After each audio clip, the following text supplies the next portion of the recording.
मेरा दादा इमाम हसन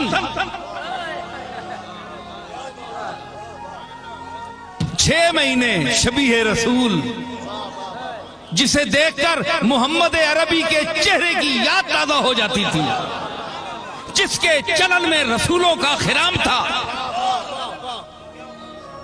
जिसका कलाम आईना दारे इल्मे मुर्तज़वी और मुस्तफ़वी था, जो सब्र और इस्तिकामत का इमाम था।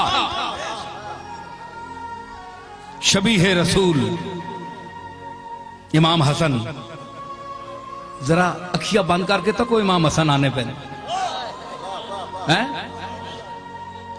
आप आने पे जरा चश्मे तसव्वुर बंद तक कर। हसन ने हुस्न वेख, हसन उत्ते जबर पै वेंजे ते हसन ने पेश पै वेंजे ते हुस्न है। हसन विच भी हुस्न है ते हुस्न विच हसन है। लहमों का लहमी, जिस्मों का जिस्मी, फर्क नहीं मां बैन पिया।